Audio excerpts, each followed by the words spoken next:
So students, we were learning chapter respiration in plants. In last class what we have learnt is respiratory balance sheet. How many ATPs are produced by one molecule of glucose.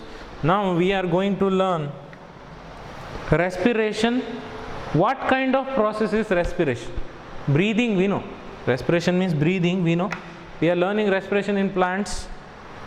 It is not only breathing. By using oxygen, 38 ATPs are produced. That ATPs gives energy to plants. Okay. So what kind of process is this? Because we have two kinds of processes.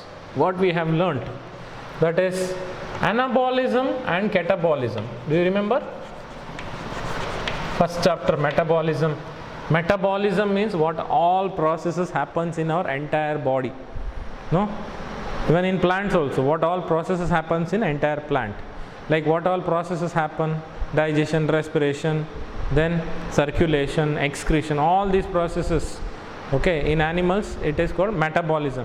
In plants also, like photosynthesis, respiration, plant growth and development, mineral nutrition, okay, transport of water, transport of food, all these by xylem, phloem, all that is metabolism. There are two kinds of processes under metabolism. One is anabolism, other one is catabolism. Anabolism means what? It's a building up process.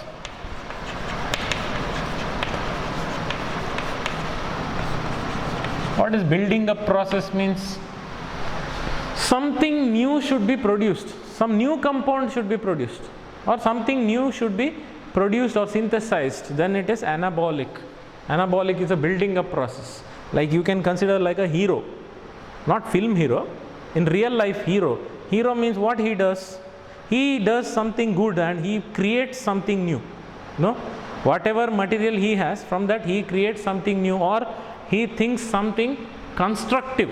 Constructive means he will not destroy things. He will construct, means not constructing building, he will do something new. Okay, by that people will be benefited. So anabolism is a building up process. Catabolism is breakdown process. This is like villain. Villain means, you know, they will not do anything good, they will spoil something. Catabolism means it's a breakdown process. Okay, like whatever material is there, it should break and produces two compounds. Means it is not producing new compound, it is whatever material is there, it will break down. Okay, like glycolysis, we have seen glycolysis in this chapter. Glycolysis is what? Breakdown of glucose. Glucose splits and produces pyruvic acid. Glucose breaks and produces pyruvic acid. So it is catabolic process, but you know, fats are broken into fatty acids. In high school classes you have learned, and glycerol. No? This is what? Breakdown process. Fat breaks and fatty acids are separated. Like you can consider proteins break and produces amino acids. How?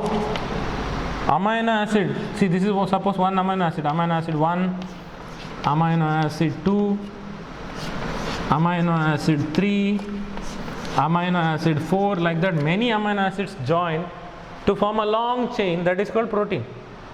So protein is made up of amino acids, long chain of amino acids. So if protein breaks, if this bond breaks here, what will happen? These amino acids will be separated, individual amino acids will be separated. That means for that the bond should break. So it's a breakdown process. Means it is piece. What do you say? Piece means, you know, like glass, you drop it, it will break into pieces. Okay, like that here, it's a breakdown process, so it is called catabolism. Then fatty acids and glycerol can produce fats backwards. Backwards means fat can be produced again. After breakdown, some compounds are produced, that some compounds produce fats back. So it's a building up process, isn't it? Building up process means something new is produced. Fats can be reproduced in the body.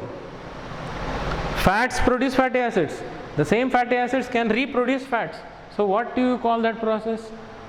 Fats getting converted to fatty acid and glycerol is breakdown process, because fats are converted to fatty acids and glycerol, that by breakdown.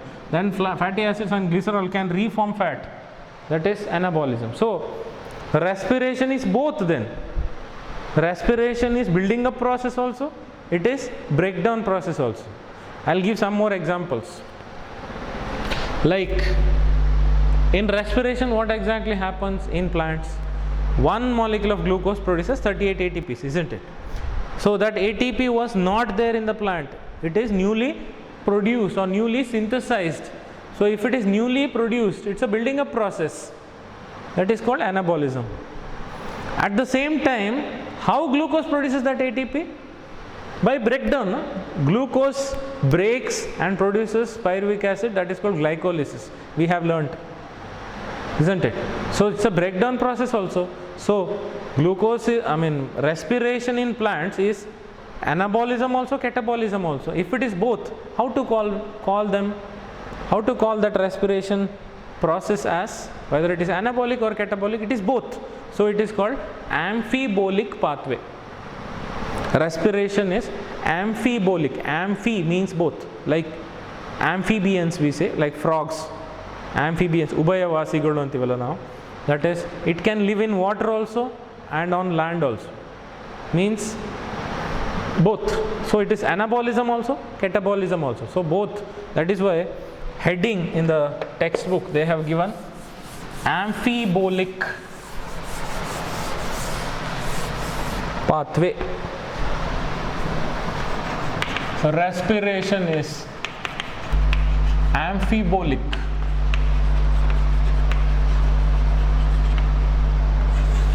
Means it is both. So I'll write anabolism and catabolism, both. So we call amphibolic. Anabolic, catabolic together, it is amphibolic pathway. Okay. So we have seen that carbohydrates are the substrates. Substrate means materials which produces energy, ATP. Carbohydrate, which carbohydrate? Glucose. Glucose is a carbohydrate. What is the proof that glucose is a carbohydrate? Because glucose formula we write C6H12O6. No? Carbohydrates are the compound which contain carbon. See, carbo means carbon, hydro means hydrogen, and oxygen is present. Carbon, hydrogen, oxygen. You see, glucose has C6. C means what? Carbon. H means hydrogen. O means oxygen. So compounds containing carbon, hydrogen, oxygen are carbohydrates. So glucose contains all three: carbon, hydrogen, oxygen. So glucose is a carbohydrate. So glucose, under glycolysis, what happens? Glucose is converted to glucose 6-phosphate. Then it is converted to fructose 6-phosphate. Then what happens? It is converted to fructose 1,6-bisphosphate. No, still here it is 6-carbon compound.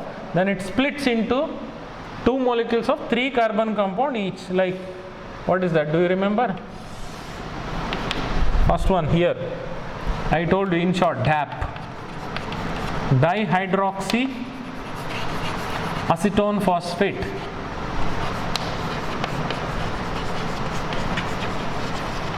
Dihydroxy acetone phosphate, which is 3-carbon compound. Then here it is converted to glyceraldehyde 3-phosphate, if you remember.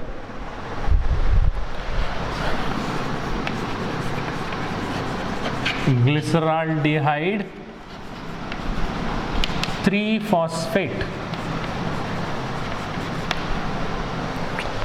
So in this step, what I am showing is what all chemicals or what all compounds can produce ATP at last.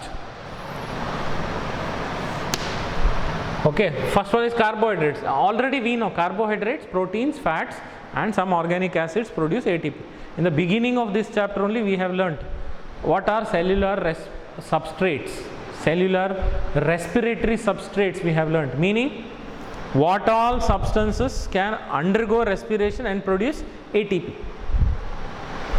So first one is glucose. This already we have learnt in this chapter. Okay, then what happens, that glyceraldehyde 3-phosphate, do you remember what it becomes? That becomes glyceraldehyde 3-phosphate becomes 2 molecules of 3-phosphoglyceric acid, then 2-phosphoglyceric acid, phosphoenol pyruvate, then it becomes pyruvic acid. Do you remember? At last it produces pyruvic acid, and that pyruvic acid enters Krebs cycle, and by Krebs cycle it produces 2 products. What is that? Carbon dioxide and water, because you have seen that it produces like this, no?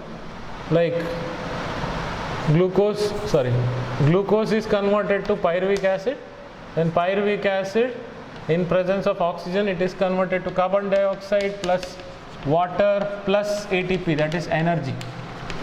This is what you have learnt in high school classes also. Glucose breakdown pathway was there for you. Same thing I am showing. Carbon dioxide and water. Carbon dioxide and water. And this happens in mitochondria. You already know this. No? So this is one kind. Then what about fats?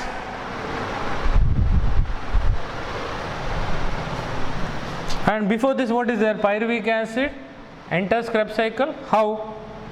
Pyruvic acid is helped by 2 coenzymes, NAD plus and coenzyme A, then it becomes acetyl CoA, no? Acetyl coenzyme A, then it enters Krebs cycle in the mitochondria and produces 2 products. And those 2 products are, one is carbon dioxide, other one is water. No? So only whether carbohydrate can produce carbon dioxide, water and energy, or fats also can produce. Fats also can produce. How? Fats are converted to fatty acids and glycerol. Fats break and produces fatty acids and glycerol, and that will directly enter here acetyl CoA. Fatty acids and glycerol directly produces acetyl coenzyme A, then that acetyl coenzyme A enters Krebs cycle and produces carbon dioxide, water and ATP, that is energy. ATP is produced. This is very important. To produce ATP only all these steps are happening. To produce energy only all these steps are happening. Fats are converted to fatty acids and glycerol, and these fatty acids and glycerol directly produces acetyl CoA and produces energy. Okay, one more step is there.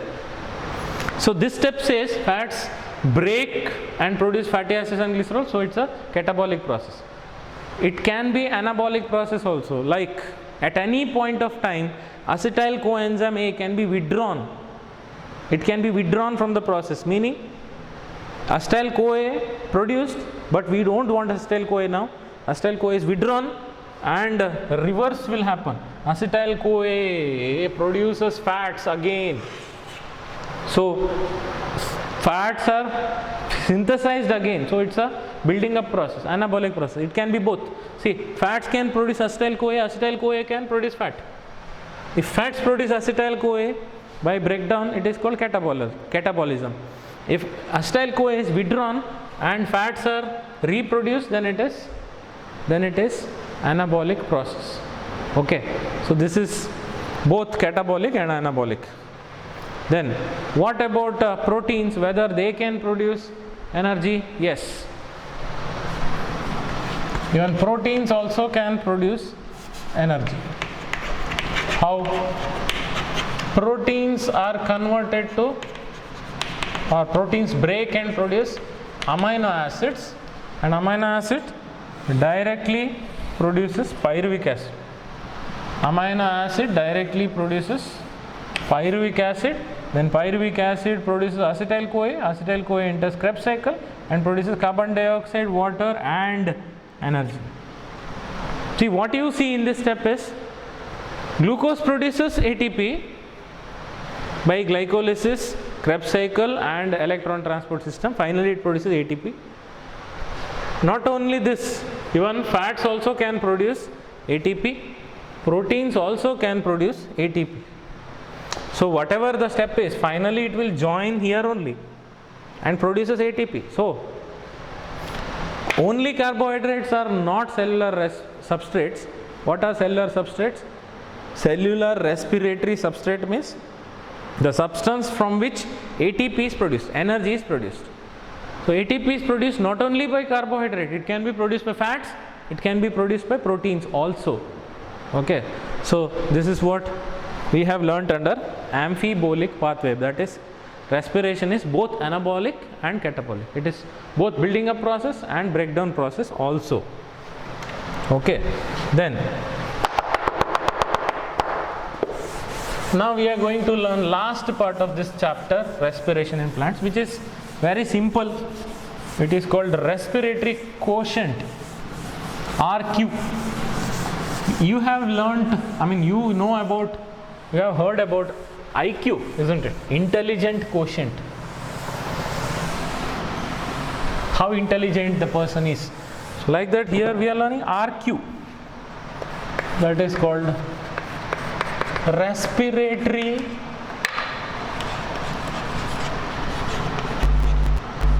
quotient. In short, RQ. Respiratory quotient. This is in respiration. In respiration, how many oxygen molecules are consumed? How many oxygen molecules are used? Because this is breathing, no? Breathing in plants. Respiration in plant means breathing in plants. What they do for breathing? Plants take oxygen and they live, they produce carbon dioxide. So how many oxygen plants use and how many carbon dioxide is evolved? Evolved means released. So formula is carbon dioxide evolved by oxygen consumed. Okay, there is a formula. Volume of carbon dioxide evolved, volume of carbon dioxide evolved by volume of oxygen consumed. Means indirectly they are saying how many carbon dioxide molecules are released and how many oxygen is used. Like you think about human beings. See, breathing, I am breathing now. I took oxygen. How many molecules of oxygen I took? Now I released carbon dioxide. How many carbon dioxide molecules are released? So formula to calculate respiratory quotient in plants is how many carbon dioxide molecules are released divided by how many oxygen is used. Okay, that becomes RQ. That is respiratory quotient. So if any reaction is there, with that reaction we can easily calculate RQ of that reaction. For example, glucose plus 6 molecules of O2. We will take example and we will calculate. Glucose, that is C6H12O6. This is respiratory reaction. By using 6 molecules of O2, it produces 6 molecules of carbon dioxide plus 6 molecules of water plus energy in the form of ATP is produced. So in this reaction, can you calculate RQ? Yes, easily. RQ of this reaction is, RQ is how many molecules of carbon dioxide evolved? 6 molecules of carbon dioxide evolved. Then divided by, what is the formula? Volume of oxygen used. Volume of oxygen used is 6 here, because 6 O2, 6 CO2. So 6 CO2 we wrote, and here number of oxygen used is also 6 only. So it is 6 by 6, it becomes 1. So in this case, RQ is 1, but it is not always 1. We will take some other reaction also. For example, tripalmitin, we take example, 2 molecules of C51H98O6. C51H98 and O6. Okay, this is a compound that is called tripalmitin.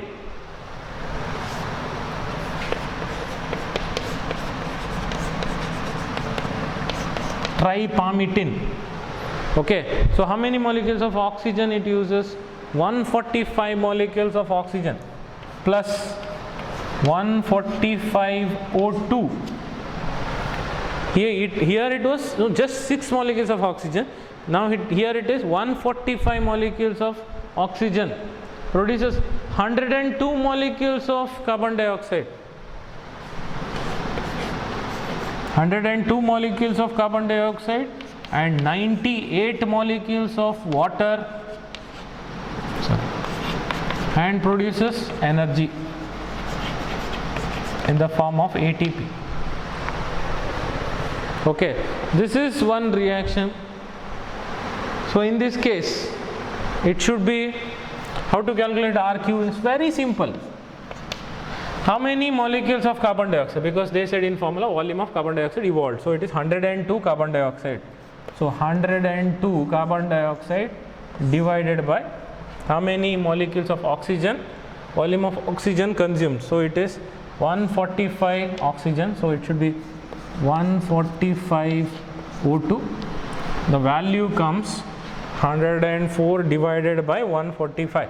It will be 0.7. 0.7 is the RQ there for this reaction. That means RQ doesn't remain same for all the reactions. Depends on how many carbon dioxide released and how many oxygen used. Okay, so RQ for this reaction, for first reaction, is 1, and for second reaction it is 0.7. Okay, so it can be less than less than 1 also. It is 0.7. Okay, so with this lot of information, we have finished this chapter, respiration in plants. Okay, next we will learn in next class about one chapter is there, plant growth and development. Entire chapter is not there. Other parts of the chapter is deleted. Only one part of the chapter is remaining, that is called plant hormones or plant growth regulators. Very interesting topic. So we are going to learn plant growth regulators under chapter plant growth and development in next class. Okay, so keep watching my classes. Thank you.